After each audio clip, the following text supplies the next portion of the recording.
Okay, unless anyone tells me otherwise, I'm going to kick off. So I'm Sandra Wallace, interim chair of the co-chair of the Social Mobility Commission, and thank you everyone for joining us today. I'm really looking forward to this event, and I'm sure you are too. Really an insight into the civil service and their journey on social mobility. Just some housekeeping to begin. This webinar is being recorded, and please add any questions you might have via the Q&A facility at the bottom of your screen. This is being monitored by our social mobility colleagues, so they'll make sure all the questions are coming through and I can see them. The presentation for today, along with the link to the report, you should have with you as when you registered for this event. So welcome as our panelists and Sam Friedman, who will be shortly giving you an overview of the report. And I'm pleased to say one of my fellow commissioners, so very, very pleased that he's here to give that outline. Can I start today by really commending the civil service for opening up their books to an independent audit in this way. Their transparency and collaboration on this report demonstrates a real strong commitment to leading diversity and inclusion in the UK. By openly putting their name to this report, the civil service not only demonstrates the desire to improve their workplace, but are really showing a leading example about any organisation, no matter how big or small, should be continuing to assess their working practices in order, in our view, to drive social mobility and change. The civil services workforce of over 400,000 people is based across the UK and expands customs, benefit officers, police chiefs, permanent secretaries, and it really aims to be the most inclusive employer, helping to set the direction for other employers to follow. And it has been a leader in diversity and inclusion, but as the report we're launching today shows, there is still some progress to be made, and I'm not sure there's any employer that couldn't say the same, particularly in our case around socio-economic background. Making progress in the civil service is not only important as a signal to other employers of what's possible, but it will help the hundreds of thousands of others in workplaces that want to forward this agenda. Navigating the Labyrinth, which is published today by the Social Mobility Commission, is the first independent data-driven analysis of socioeconomic background and career progression in the civil service. It's based on analysis of over 300,000 civil servants across every government department, grade and location. The report finds essentially that civil servants from lower socioeconomic backgrounds are significantly underrepresented in civil service, and that there are issues when they struggle to get on within it. It shows that 18% of civil servants are from working class or lower socioeconomic backgrounds, and a figure that we want to see progressed more than it has over recent years. London-based workforce is significantly less socioeconomic diverse than the rest of the country, but there is progression, greater progression in London. So these are just some of the findings of the report, which Sam will talk about in more detail. More crucially, I think, the Social Mobility Commission has published an action plan with recommendations for the civil service, but essentially how we might all respond to this agenda and how we might all look at what the issues have been identified and how we can benefit from them. This is crucial because this work is really for lessons to be drawn for all employers across the country to learn from. And we would encourage all employers to look at this action plan and examine how they can focus on progression in their ranks. I'm looking forward to hearing from the panel and how we can improve progression with civil service for those from lower socioeconomic backgrounds, as well as learnings from this report. So I'm thanking everyone for joining today, and I'm really looking forward to this event. I'd now like to hand over to Sam Friedman. Sam, as I said, is a fellow commissioner who I've worked with for 3 years, and his contribution just cannot be underestimated, not only on this report, but for the Commission overall. He's a professor at the London School of Economics, and he's authored multiple works, including the Glass Ceiling, Why It Pays to Be Privileged, which looks at the class pay gap. And he's also currently working on a project to analyse a 120-year database of who's who, a unique catalogue of the British elite. Thank you, Sam. I'd like to hand over to you now.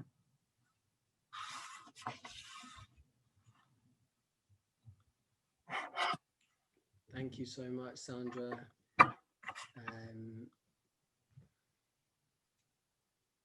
Hello, everyone. Thank you so much for joining the launch of this report, Navigating the Labyrinth. So in contemporary Britain, it quite literally pays to be privileged.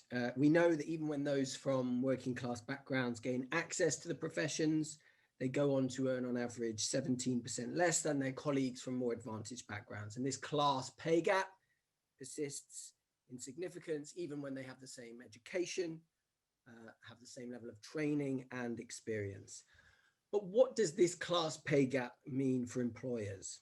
Are staff from working class backgrounds held back in their careers? And if so, how should employers respond?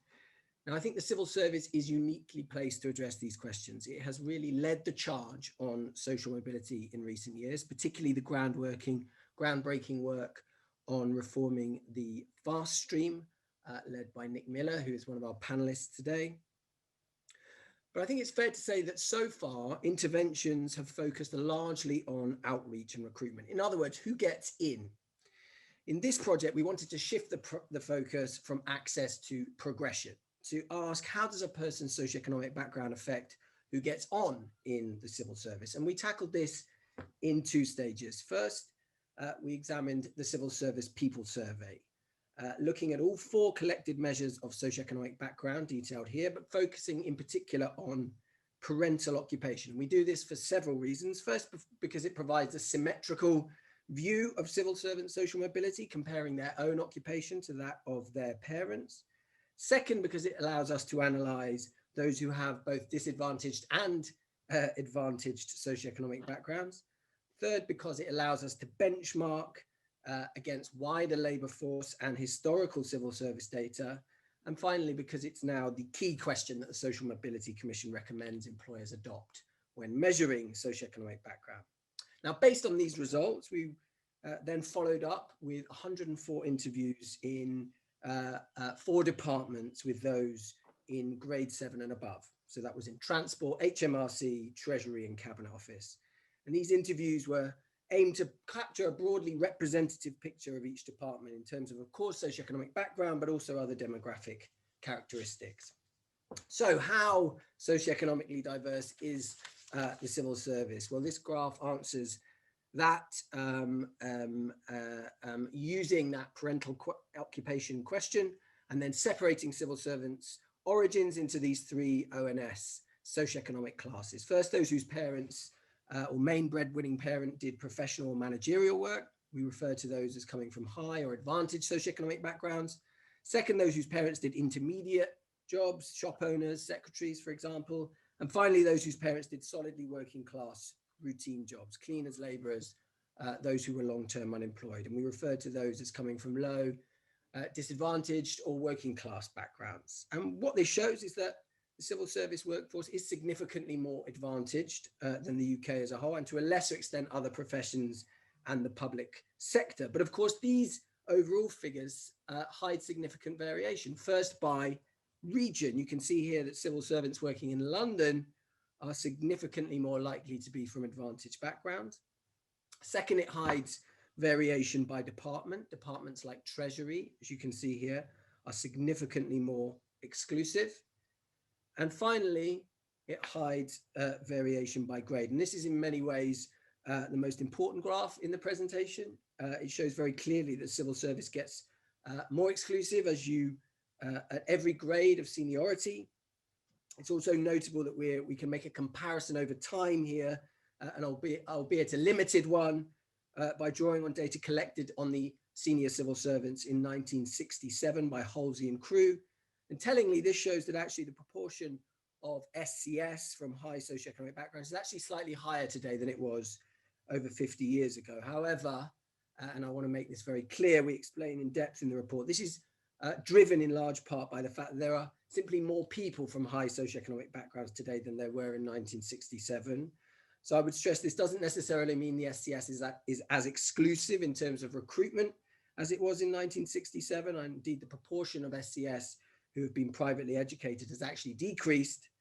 I think a point lost somewhat in some of the press coverage this morning. But nonetheless, I think what this data point does indicate is that the socioeconomic feel, the atmosphere, and probably the culture of the SCS has likely remained largely stable over time. And most importantly, that this elite group remains profoundly unrepresentative of the UK population. And just one final point for those interested is that the progression gap you can see here shows up whatever background measure we use here. So the privately educated become much more prevalent at higher grades, as do those whose parents have degree level education. But what's interesting about these progression gaps is that they don't show a ceiling, a class ceiling, more that those from working class backgrounds consistently drop off, as I said, at every senior grade. And I want to suggest that a more apt metaphor than a ceiling is the idea of the civil service as a labyrinth. This better captures, I think, its tremendous size, its complexity, and the fact that progression within it is not simple or direct. And most importantly, the idea that while there is a viable route to the center, this route is largely hidden. Indeed, I was repeatedly told in interviews that there is both a formal set of guidelines around progression and an informal set of rules. And as Mark, of course not his real name, underlines here, while the formal processes are often very sensitive to issues of equity, and I should note that most felt that the civil service takes social mobility very seriously in terms of its formal guidelines, nonetheless, it's the hidden rules that often really drive promotion decisions. And more significantly, for this research, it's unpicking these hidden rules where we found that those from lower socioeconomic backgrounds faced the strongest barriers. And with this in mind, I want to take you through, and this is going to be a very whistle-stop tour of the main barriers that emerged from the interview data. First, the interviews revealed that there are accelerator pathways through the labyrinth, often referred to, as Aaron does here, as the velvet drain pipe. And in particular, there's 5 types of accelerator roles that came up repeatedly in interviews. First, an early posting in a private office. Second, experience in a central department like Treasury or Cabinet Office. Third, experience running a bill team. Fourth, securing a leading role during a national crisis. And fifth, landing a role as a minister's private secretary. All of these, we were told, not only provide valuable face time with ministers, but also provide experience on the most high-profile streams of work and with other high-profile senior civil servants. But what was striking was the awareness of these hidden tracks, these accelerator roles, was highly stratified by socioeconomic background. Why is that? Well, interviews indicated this is largely about who has access to what we call in the report organisational guides, senior colleagues who impart valuable informal information. And significantly, these guide relationships were often, not always, but very often, forged on the basis of a kind of class cultural connection, shared leisure pursuit, shared taste, shared humour. This provided the spark for that relationship. And as senior managers are themselves disproportionately from privileged backgrounds, as I showed you earlier, this type of guidance tends to advantage the already privileged. Secondly, in navigating promotion, I repeatedly was told that civil servants face situations where expectations around behaviour is simply unclear, where they must decide what actions are appropriate. Such grey areas included interactions with hiring managers, requests for promotion and temporary promotion, threats to leave, and embellishing job and promotion applications. And significantly, reactions to these interpretative moments tended to vary strongly again by socioeconomic background. Those from higher socioeconomic backgrounds tended to exploit the ambiguity of these situations, playing the game, as Rachel notes here, to negotiate promotion opportunities. And just to give you one example of this, This is conversations with hiring managers, often what's called in the civil service fireside chats. Here, those from advantaged backgrounds not only more actively initiated these types of interactions, but also used them more instrumentally as a subtle opportunity to ingratiate, to charm gatekeepers, as Arash puts here. In contrast, those from working class backgrounds generally expressed a kind of confusion or an uncertainty in these moments, as well as often a sense of ethical or moral discomfort. As Joe notes here, I find the whole idea that someone needs to talk to the right people and it's not enough that I do a good job really, really hard. These differing interpretations of ambiguity are significant then, because at present, with expectations unclear, they work to unfairly advantage the progression of those from higher socioeconomic backgrounds. Now, as I've already shown you, civil servants working in London are significantly more likely to be from advantaged backgrounds. But interviews showed that this spatial divide also has ramifications for progression. For example, it's well known that there are more top grade posts available in London. 2/3 of the SCS, for example, are based in London, nearly half of those in grade 6 and grade 7 roles. But interviews help to elaborate. It's not just about the number of senior jobs, more about what they often called the Whitehall effect. Proximity to Whitehall, we were repeatedly told, is critical for increasing one's visibility within the civil service. Particularly in terms of face-to-face communication, which was seen as critical by most people, even in the era of the pandemic, interestingly, especially in terms of being able to set up meetings, being able to build rapport with important people. Again, though, the ability to access this valuable London career track was stratified by socioeconomic background. This is partly simply about the fact that those from lower socioeconomic backgrounds are on average more likely to grow up outside London and therefore join the civil service at a regional office. But it's also strongly a story about domestic migration. Civil servants from lower socioeconomic backgrounds often lacked the economic support to move to London, but also frequently had important cultural, familial, emotional reasons for wanting to stay in the areas that they'd grown up, as Sean makes clear here. Civil servants not only sort into particular work locations, but they also make decisions about the type of work they want to do. For example, only 19% of those in the policy profession are from working class backgrounds, whereas they make up 40% of those in operational roles. And this is significant because operational career tracks often carry significant bottlenecks in terms of progression. Our interviews reveal this takes place in kind of two ways. First, it's driven by the fact that those from lower socioeconomic backgrounds often join the civil service at lower operational grades and therefore tend to progress along that track. This then often leads, though, to a catch-22 for them, where they need to amass experience in other work areas to progress to higher grades, but that their existing experience puts them at a disadvantage in applying for such roles. At the same time, among those who do join the civil service at higher grades and in the fast stream, there was still an interesting tendency to specialize in more operational areas. These were often seen or narrated to me as being more transparent, more meritocratic, more tangible. There's no hiding place, as Jeff puts it here. You have to earn your stripes. In contrast, most felt that regardless of background, the knowledge and skills required in policy was much more ambiguous. Now, of course, policy work demands many tangible skills: the ability to synthesize information, work to tight deadlines, and write concisely and coherently. But most argued that really the essence of policy work is about demonstrating good judgment. And as Joy notes here, the inherent uncertainty of policy work, where no one can really foretell the success of a particular decision, places a heightened emphasis on self-presentation, on nurturing an image of competency, of cultivating a belief, especially among ministers and other key gatekeepers, in one's own expertise. So there is a particular premium in policy on being able to perform, to conform to what ministers and SCS expect a policy civil servant to look like, to sound like, and to speak like, because this functions as an almost act of persuasion, a proxy for good judgment or high quality advice that actually is quite difficult to definitively demonstrate in the moment. And this is, of course, important in terms of socioeconomic diversity because it links strongly to the mastery of dominant behavioural codes. And I want to turn to explore to them now. Now, clearly, the civil service is too vast to talk of one uniform culture.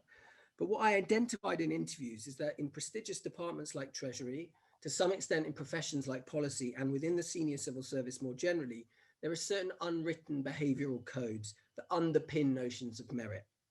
Now, these are weakly correlated, I would argue, to performance, to competence, to intelligence, but mastering them nonetheless plays a pivotal role in demonstrating this elusive idea of fit. Now, the key principle underpinning this code is the idea of neutrality. Now, of course, this has a clear and legitimate function. Civil servants answer to the government of the day, and therefore political neutrality is key to the idea of impartial public service. But what I repeatedly heard was that behavioural expectations around neutrality extend far beyond simply political impartiality. Neutrality is valued as a more overarching disposition, a studied way of being in the workplace, encompassing a style of speaking, self-presentation, communication, even taste and lifestyle.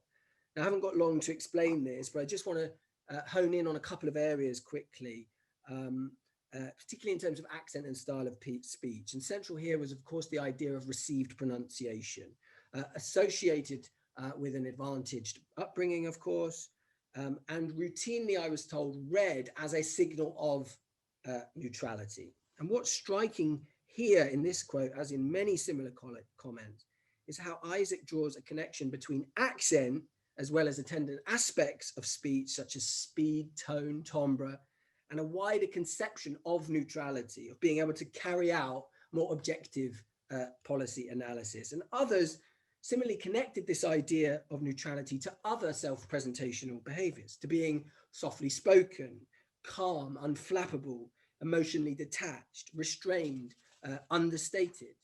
In contrast, regional accents were often cast or felt as impinging on this embodiment of neutrality. Those from lower socioeconomic backgrounds reporting a sense that they're often read as aggressive, as too loud, as too passionate.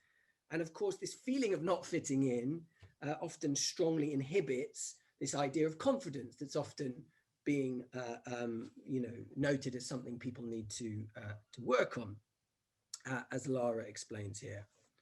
So far, I've talked about socioeconomic background in terms of parental occupation. But I think it's really important to note that these objective measures don't necessarily align with people's own self-assessment of their backgrounds. For example, the People Survey data interestingly indicates that among those who self-identify as coming from a low socioeconomic background, 1 in 4 have actually objectively come from or had an advantaged upbringing in socioeconomic terms. So how do we explain this? Well, interviews suggest that one key reason is that many people, like Mike here, locate their origins less in terms of the socioeconomic conditions of their own upbringing, but instead reach back further into extended family histories. Here they find stories of the past, of working class struggle, of upward mobility, of meritocratic striving, that provide really powerful psychological frames for understanding their own identity. And I'm not going to dispute that those are real and important, but I would also argue that at the same time, this can also blind such individuals from reflecting on the privileges socioeconomically that have flown directly from their own upbringing. Of course, socioeconomic background is not the only mechanism through which people may be excluded from top jobs. And our analysis reveals that women and Black civil servants in particular from working class backgrounds often face cumulative barriers. On gender, for example, the data here suggests very tentatively that women from working class backgrounds drop off more sharply than men at top grades. Now, one way to make sense of this was via a striking gender split in relation to those to who of those from lower socioeconomic background feel comfortable talking about their background at work. Now, interestingly, many, not all, but many white men from working class backgrounds that I spoke to said they were quite happy to talk about, even display markers of their working class background in the workplace. And even in some cases, like Jason here, actually used it as part of their brand or their pitch for senior roles. In contrast, almost every woman from a lower socioeconomic background I spoke to, 25 of 28 interviews, said that they deliberately chose not to talk about their background at work, even sometimes seeing it as a source of shame and embarrassment, as Nicola shares here. And why might that be? Well, many women explained this in terms of a stigma they feel that is attached more to female working class identities in Britain more generally. That there is no female equivalent of the working class boy done good romantic trope that they can draw on, as Rosie explains very vividly here. Interviews also reveal the specific barriers that Black civil servants face. And this is not to say that other minority groups do not face forms of cumulative disadvantage, but such effects were less clear in the limited sample that I had here. In contrast, Black civil servants routinely battled classed stereotypes of Blackness. That's what I was repeatedly kind of struck by, and you'll see lots of examples of that in the report. Stereotypes that, as Martina mentions here, are both offensive and bear no resemblance to their actual lived experience. So I've bombarded you with a lot here, but I think the main takeaway is that progression in the civil service does appear to be shaped by socio-economic background, and that in interrogating why, my analysis suggests these 7 factors, which you can see again here. But how does the civil service tackle this? Well, I think, you know, the first thing to say is that I genuinely think just by commissioning a report like this, for allowing independent scrutiny, by being bold enough to own the results in public, the civil service is already taking a massive step forward here, setting the example for other employers to follow. But we do also have a number, 14 in fact, recommendations that we think could really move things forward. And I'm just going to foreground 5 of those. First, data. You know, this is a really exciting and a wide-ranging data set, but it also has some really key limitations that are reported in the text. We think moving forward that the data needs to be workforce-wide rather than the civil service survey. It must be analysed in a much more detailed way that I was unable to do so here, to understand more systematically how socioeconomic background actually shapes progression pathways and trajectories, and to dig further to understand the socioeconomic composition of those at the very top of the senior civil service, the top 200, for example. Second, the civil service should establish, in our view, targets, 5-year targets, to increase numbers of the SCS from low socioeconomic backgrounds. And one way to do that would be to ring fence places for working class origin staff on key development schemes that act as key gateways for progression. Third, I think the civil service needs to think carefully about these accelerator roles, whether it wants to keep them, and if it does, how to equalize access to information about them, to be more transparent about the opportunities to undertake them, and to target information towards, for example, departmental social mobility networks.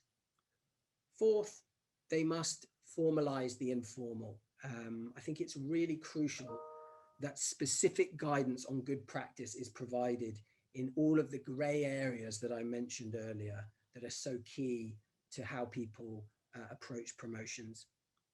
Fifth, I think, you know, there's a need to really talk about or break the taboo about talking about social class within the civil service, so that people feel more comfortable talking about their backgrounds. You can see in relation to women quite how powerful and difficult that is, and how it's implicated in progression for those people.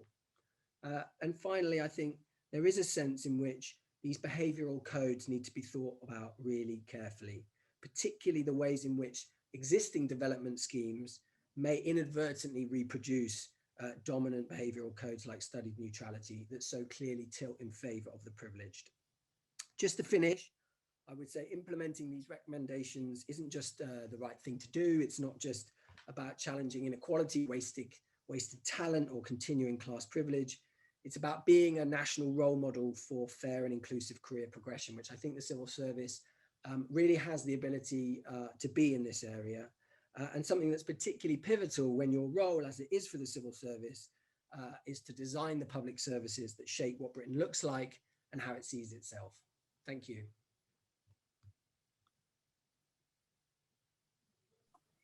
Thank you very much, Sam. That was excellent. I'm sorry we've asked you to canter through what is, you know, really in-depth findings. I know there were some sound problems. I hope everyone was able to hear Sam go through those. And I think as we shared in the chat, the slides will be made available. But really excellent, Sam. And I think, just to echo what you said, part of this journey is opening up ourselves to this sort of analysis. And I challenge all employers on the call to say, what would it look like if someone did this sort of in-depth look at our business, at our employer.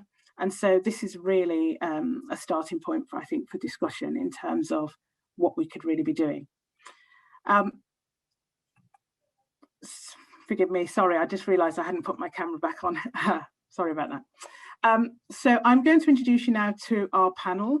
Our panel will just give because I can see the questions coming in, so I'm going to ask them for a quick 2-minute reflection really on the report for them, and not only from their experience with other employers, but also the civil service sort of reaction to this, but also general observations. So just a quick introduction to our panel first. Dr. Louise Ashley. Louise lectures in organisation studies at Royal Holloway, University of London, and research fellow at the Bridge Group. And she specialises in researching diversity and inclusion in large multinational professional services firms. Bernadette Kelly, as you can see, they became permanent secretary at the Department for Transport in 2017, but she's also worked the Cabinet Office, HMT, Number 10, and has championed greater diversity in a range of roles throughout her career at the civil service and in wider industry. Nick Miller, Chief Executive of the Bridge Group, has dedicated the last 15 years to advancing social equality, working with government, education, and across employer sectors, and really has done many research projects looking at social mobility as part of his work with the Bridge Group. Dave O'Brien. Dave is a Chancellor's Fellow in Culture and Creative Study Industries, based in the School of History of Art in the University of Edinburgh, and he's published widely on cultural policy, urban regeneration, cultural work, public policy, and social mobility. And last but certainly not least, Alex Thompson leads the Institute's work on policy making in the civil service as Programme Director in the Institute for Government, and he's also been a Principal Private Secretary to various Cabinet Ministers and Secretaries. Thank you everybody for joining us today. So perhaps I could start with you, Nick, just with your reflections, given the lens of many pieces of research you've done in this area on this report, and what really struck you about the report. Brilliant. Thank you, Sandra, for the opportunity to contribute, and Sam for the presentation. And thanks to the Commission, and to echo your comments earlier, Sandra, the appetite within the civil service to explore this in a robust and transparent way really should be celebrated. We just certainly discovered that when we explored similar matters within the FAR stream about 5 years ago. And Sam, I think your point is an important one, that commissioning the research is a vital step in moving this agenda on. So Sandra, as you suggested, and briefly, the report has some really important echoes of similar studies. And that fundamental theme, Sam, which I think you raised, we've discovered, of course, in the legal sector, in financial services, that many of the qualities that often accelerate progression in the workplace, those narrow definitions of confidence, visibility, extroversion, social connections, often have little correlation with job performance and are almost always not neutral by background. And I think that's something we need to discuss more energetically with the majority group, those from higher socioeconomic backgrounds, rather than, as has been historically the case, the main focus being on offering supportive interventions to the minority groups. That feels like it's not just important about the evidence, it's where the evidence lands as well. And I think that applies particularly acutely when we talk about things like accelerator roles, for example. Who builds that escalator should play a role in deconstructing it, surely. And I think that speaks to a question about what's the task at hand here. I know this came up at the session earlier with civil servants. Is it to help people fit in better, which sounds to me to be an exhausting and painful process, or to challenge dominant cultures that many find exclusive? I should think surely in practice it's both. And then I think, Sam, the report highlights again the importance of socioeconomic background as a diversity characteristic we take seriously in lots of our research. Sam, you've been involved in lots of it, of course, and we should avoid playing diversity top trumps here at all costs. But when it comes to application success, pay gaps, progression rates, in the research we see that socioeconomic background has a stronger effect compared with ethnicity and gender. And I think just as it's deeply unhelpful to homogenize people characterized as BAME, for example, the same applies to those from lower socioeconomic backgrounds. So Sam, your reflections on how some people can leverage their lower socioeconomic background as an asset compared with some other groups, I think is insightful and important as well. And then Sandra, two very quick footnotes that struck me.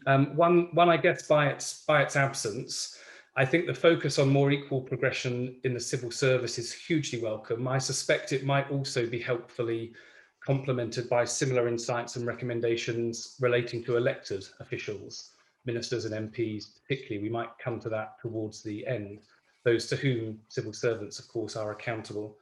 But what really stands out for me, I think, from the report is what will follow, that this evidence and insight and the high-level action plan that you've crafted, Sam, would inspire practical, meaningful action to the benefit of the civil service, but also to inspire others. And I know, Bernadette, you're on a mission in that regard, and it was certainly our experience when we presented evidence to the Minister around the fast stream. So thank you and congratulations. Delighted to be part of the panel. Thank you, Nick. Some very good observations there. Bernadette, as you were just mentioned there, can I bring you in next? Given how you've championed this agenda today, your reactions and maybe a little bit of response to the report. Well, thank you very much, Sandra, and thanks, Sam, for a great presentation and a really interesting report as well. I suppose my response to the report is a lot of the statistical analysis that Sam gave us there around the relative disparity in socio-economic backgrounds of the civil service, the senior civil service relative to people in the junior grades, or the civil service in London relative to civil servants in the regions or in different departments isn't a huge surprise, of course, because we've been looking at this data very closely ever since we started to gather it, and I fully recognise the analysis that Sam presents. And we're already thinking very hard, I should say, about what that means for what we need to do to improve social mobility. I think what is most interesting, therefore, is Sam's reflections on what it is, those intangible barriers to progress that he highlights in his report and his 7 themes. And I think that really does give us a lot of food for thought. Certainly the conversations I have with civil servants across the country at all grades echo many of, I think, the points he makes in his analysis. I'm not going to try and give you a full response to the report today. We want to think, and actually we want to have extensive conversations, I think, with civil servants across the country about what the right answer should be. I'm very clear in my mind that the trick is not to make people better at fitting in, to Nick's point that he just made, but to ensure that we are genuinely creating equality of opportunity for everybody in the civil service, regardless of their social background. I am pleased that we're already doing, I think, a lot of work that I believe will drive progress in the areas identified in the report. We are committed absolutely to improving this data. It's a great start, but we know we can use this more powerfully to drive progress. We're really focusing actually on extending our mentoring and sponsorship schemes and talent programs to ensure that we're really helping people from less advantaged backgrounds. Departments like the Ministry of Justice, which is one of our really leading departments, show how this can be done. They do that wraparound support once people are in, because recruitment, as we know, is only a part of the job. And of course, we're planning to move thousands of senior civil service jobs out of London and into the regions, including many senior roles. And I think this has the potential over time to be an absolute game changer for us on social diversity in the civil service. So, it will be a big conversation to have, lots of interesting reflections that I want to have with my colleagues to ensure that the things that we do on the back of this report are really allowing us to achieve, our goal of a civil service that really reflects the population we serve, embraces talent across the country, and is enabling everybody who joins us to achieve their full potential. Thank you, Ben. Thank you. I'm going to bring in Louise and then Dave next. Louise, first of all, from your financial services perspective, I think, what read across can you see from the report that would work or would translate to issues there? Hi everybody, thanks so much for having me here today. So yeah, I'm going to think about how this does kind of read across to financial and professional services, which is where I do most of my research, particularly kind of in the City of London as well. And I'm going to think very briefly about so what other sectors can learn from Sam's excellent report, and also what we can learn a little bit from the implementation of the diversity agenda in those sectors as well, because some of the ways that the diversity agenda has been implemented with respect to gender have implications for what we do in relation to socio-economic diversity, including in relation to what works. So just very briefly on those points, Sam talks about studied neutrality, obviously, which is an interesting concept, and something happens which is very similar in financial and professional services. There, partly because neutrality is associated with professionalism, which in turn confers legitimacy on individuals and on organisations and on occupations. And that can be particularly important in sectors which are associated with crisis and collapse, which has been relevant to some extent in the financial sector recently. So selling that narrative of neutrality helps to repair and build reputation. And we've actually seen a kind of doubling down of that in recent years, particularly again in the City of London. And that, of course, has this paradoxical effect of excluding people who don't fit the neutral, the apparently neutral, white middle class male norm. So exactly as Sam says, and Nick repeated, we really need to challenge and question that emphasis on neutrality and ask what it means. But there is another point I want to make briefly, which is that in many other sectors too, that path to promotion and the associated behavioural codes are also extremely complex and very opaque. And that opacity is aligned with informality, the idea that these unwritten rules and informal practices can determine success, and that mitigates against objectivity and the all-important merit principle. So we've seen this in lots of ways. We've seen this very heavily in relation to gender, in financial and professional services. It's very important, and organisations have recognised it. So here's what we might learn from the diversity agenda so far. And one response has been to try to ensure that these sorts of processes are both demystified and formalised, exactly as suggested by Sam. And that does make an awful lot of sense, but we can say that these efforts have not always led to objectivity, or at least not terribly well. And there's lots of explanations for that, not all of which I can go into now. But one is that attempts to formalise the informal can be quite easily evaded. If that wasn't the case, we probably wouldn't have this problem to begin with. I think we can think of it in that way. Another is that when we enshrine what good looks like in formal processes, this can push us towards standardization, and tacitly or otherwise, that standardization has typically been around a sort of male middle class white norm. So it's paradoxical in a sense. And even more so when we talk about difference, we do so in relation to that middle class ideal, that male ideal, which then paradoxically reinscribes and reinstates that norm. So we get a little bit trapped by the language around here. So the main point I'm going to finish in a minute is that when we look at this agenda and when we look at attempts to fix it, this is really beset by contradiction and paradox. That raises really big questions, not only for the civil service, but also for many other sectors too, and they're not easy to resolve. But just to underline for now, as Sam does clearly in his report, we do need to think about the language we use around diversity and social class. Given the ideological baggage associated with the merit principle, I sometimes wonder whether it's particularly useful at all as an ideal anymore. But at the very least, it's really, really important to deconstruct exactly what we mean by talent and what we mean by merit, which is, of course, exactly what Sam has done here.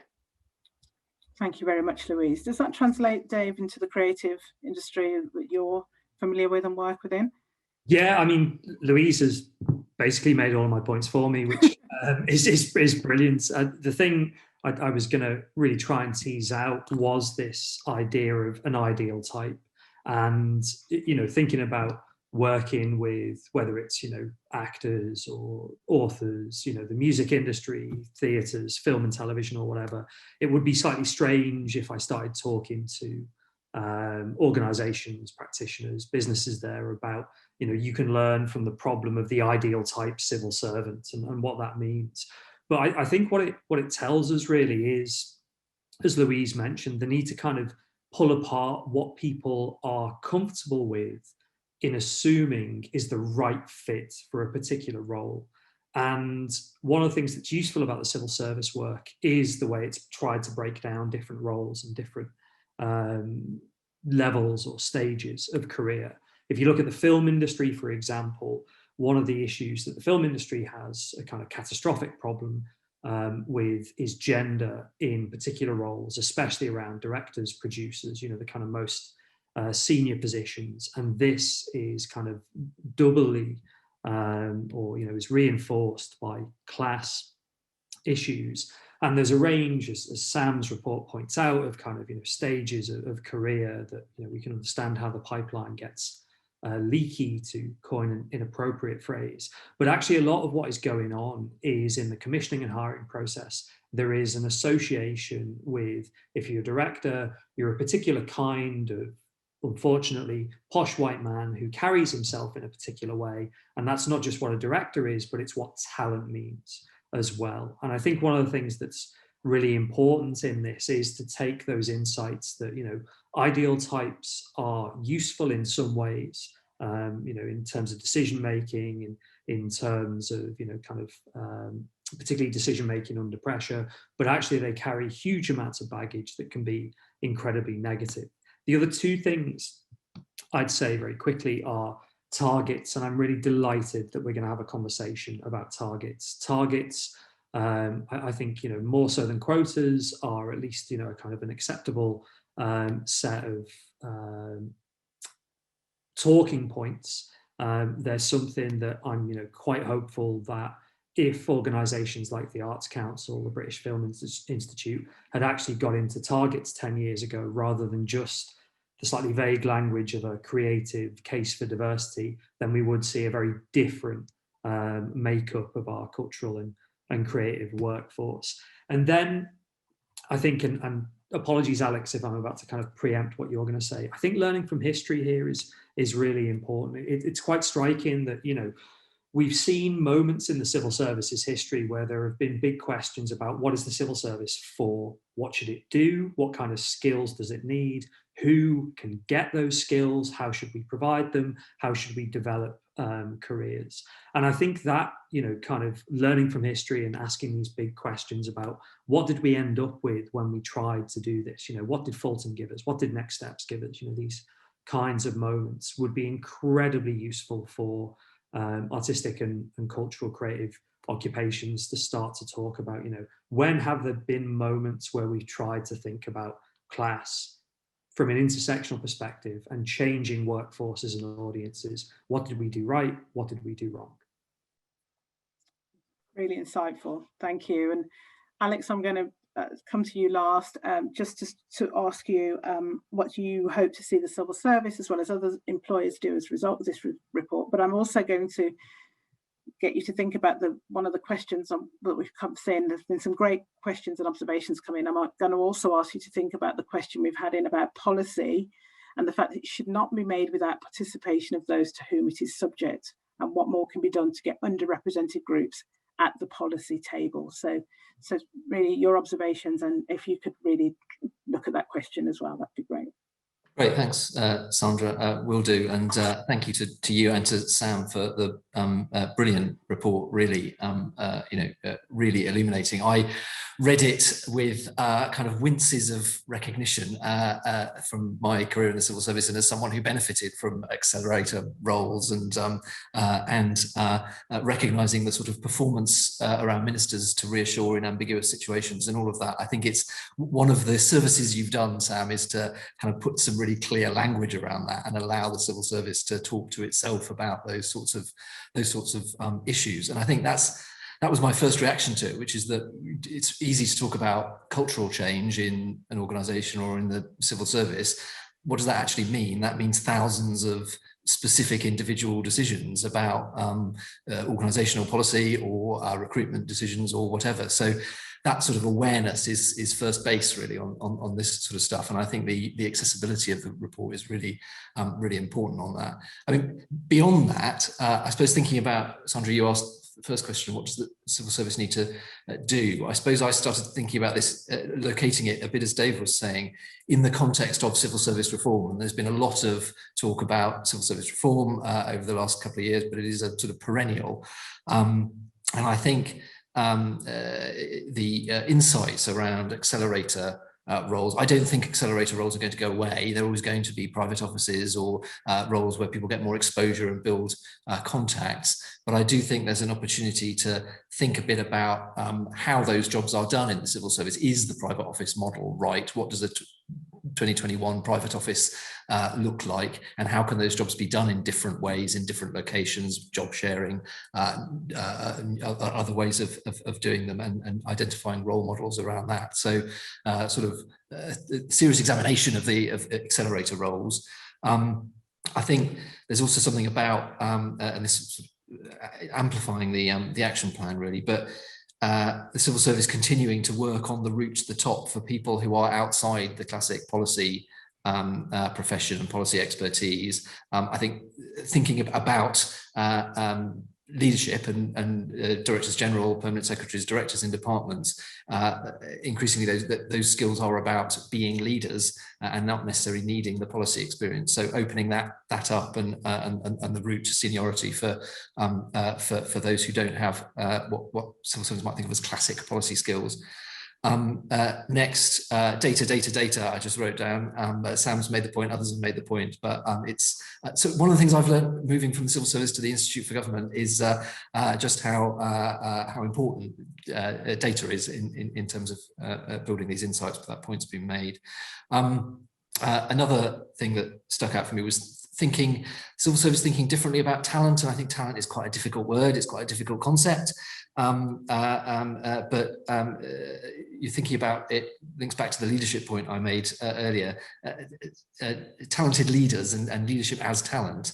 I do think Sam is right to pick up on the talent programs in the civil service, not just for the support and access they give individual civil servants, but as kite marks, as signifiers for people who are on the way up. And so I think opening that up is really important. And then briefly and finally, Bernadette mentioned relocations. I do think that is a huge opportunity. There's sort of questions about why the government has decided to relocate lots of civil servants. You can talk about levelling up, you can talk about the broader policy agenda for the government. Actually, I think one of the main opportunities there is for the long-term health of the civil service. But I think there are risks there as well, in that lots of civil servants located in London. London is a more ethnically diverse place than elsewhere in the country. So a bit of sort of, careful consideration of how best to do that. So those were my overall reactions. Sandra, very briefly on the point about policy making, I think all of these things should contribute. Why do we care about this? Yes, there's an ethical dimension to it, of course, but it's actually about helping government take the best decisions. And so a civil service that more accurately reflects the society that exists will help ministers take better decisions. I also think the civil service, this is a long-standing point, but the civil service is very good at doing terrible consultations. So sort of quite closed consultations that are more about process than about actually engaging people. So I think some of the work that has been done around genuine engagement on policy questions, whether it's citizens' assemblies or different ways of involving people in decision-making, really interesting. I've talked for too long, so I'll shut up. No, that's really useful. I mean, I think some of the observations there is for getting the right people around the table. If you're going to have those consultations and getting the right voice, I'm going to come to Sam first for one of the questions that I think, but I'm going to ask Nick to also hold in mind. I'd like to bring him back in on the data point that's been raised by quite a few of our speakers. But Sam, it's clear that one of the questions people have found, this has been their experience and it has resonated, that promotions haven't always been as transparent as they would expected. And it's clear the report has resonated with a lot of delegates on this call today. The question they asked, and I'm asking you this question because you interviewed so many people, is just looking at the recruitment policy. Is this something that you felt that was being looked at, that people were telling you was looked at? Is a suggestion being that it's not being looked at because people haven't felt it was broken before, but it's something we've got to really concentrate on. So just from your interview experience, did you find that was something that was really being focused on the recruitment policy? Yeah, I mean, I think this comes back to the point I was making about the formal versus the informal. I mean, I think people feel fairly confident that at a formal level, the civil service is trying to think about all the different dimensions of recruitment. I mean here more in terms of promotions, and how to make that as fair as possible. I think the issue is that at present there's still some pretty glaring areas where things are quite grey, and where that sort of formal guidance needs to be provided, because there are sort of practices that I heard, these are not things that are niche. These are things that almost everybody either had engaged in or were aware of others doing so around, speaking to hiring managers. The sense that I think job applications, there's not necessarily a kind of accountability to the way in which you narrate yourself on an application. The ways in which those sorts of practices allow for people's interpretations of the grey, I think what I'm seeing very clearly is that is patterned. People's reactions to that ambiguity, to those interpretive moments, is patterned along socio-economic lines. And there's one question is should one approach be privileged over the other? I'm not necessarily there to pass judgment. All I'm here to say is that at present, with those guidelines unclear, those from privileged backgrounds are exploiting that ambiguity fairly consistently, and that's implicated in these progression effects. Bernadette, can I just bring you back in on that point then? Is there any comments that you would make on that?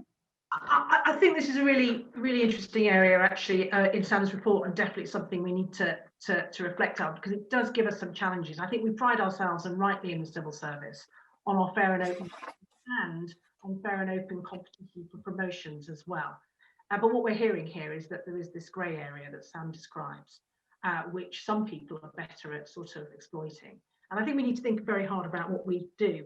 I mean, I think Louise, made the point, you can't regulate, in a sense, in any big organisation, every human interaction. And I think it's a kind of, it's a folly to imagine that somehow we can do that in a way that creates sort of perfect equality of opportunity. But I do think there are definitely practical steps that we can take to make good practice understood and consistent. So if you look at how this works for the most senior roles in the civil service, which are regulated by the Civil Service Commission, the idea of pre-interview chats with a hiring manager, if I put it that way, to use Sam's language, you do it for all or you do it for none. And there's a kind of very clear expectation about how those things are going to be done on a fair basis. I think there may be more that we can do to make sure that we are kind of managing, ensuring that is also what people are doing at every level in our organisation. For example, I mean, that springs to mind, but I think there are certainly opportunities. But as I say, I worry about the idea that we can absolutely codify everything that we do, but we can certainly challenge ourselves to do better. Absolutely, as we all can. It's coming from the legal profession. Nick, just on data, because I think that is key, and it's one of our key findings about what in terms of the actions from now on here on in. Can you just come back in on how you think that plays into what we found so far?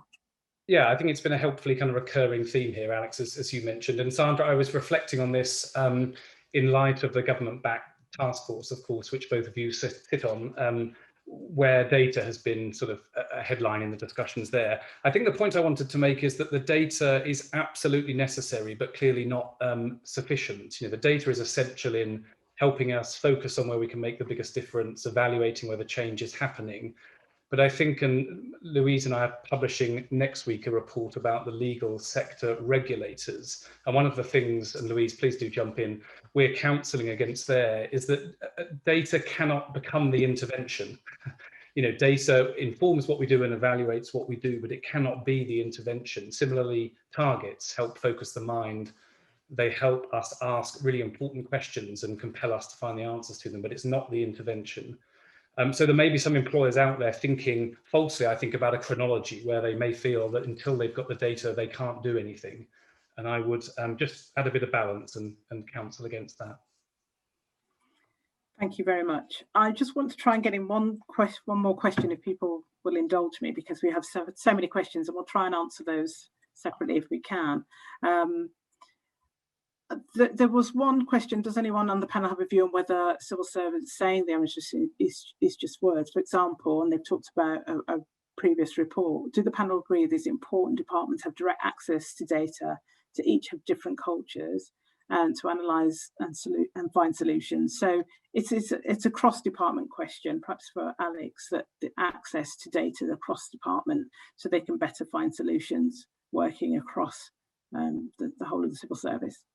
Yeah, I think that's right. It goes to one of the sort of perennial tensions of the civil service of what should be mandated from the centre and what should be left to permanent secretaries like Bernadette to run in their departments, and that runs through British government like a kind of stick of rock. On things like this, increasingly, I have to say, my view is a bit of central mandation, a bit of cabinet office grit is the way to make change happen in a consistent way. But I don't think that's about, and it speaks a bit to Bernadette's point about the sort of over-regulating some of this. I don't think that's about mandating every single thing that goes on in every department. I think it's about being really clear what standards are expected and what data standards are expected, and then that fanning out across the civil service. I mean, I think one related point, which goes back a bit to the previous discussion, I think that there is a risk of over formalizing all of this stuff, because that then provides a false reassurance. And I think that's the case around data, but also around the recruitment processes and so on. And the civil service is really good at false reassurance and creating processes that allow it to say that things are happening when they might not actually be happening. Thank you very much, Alex. I'm going to have to stop it there just so that people that have got jobs on the hour can get back to them. But thank you all very much. Can I thank all our panelists, particularly Sam, that I made canter through that report. You can actually see our masterclass being advertised there to look at this in more detail, as well as access to all the Commission's report. But I thank you all for attending today. I thank the civil service especially for opening themselves up in this way. As a lawyer in a legal profession, I know we have our own industry, so in issues as well. So it's brilliant that they've allowed us to access this data set, and I'd like to thank everybody for taking part and for listening today. Thank you very much, and enjoy the rest of your afternoon. Bye-bye.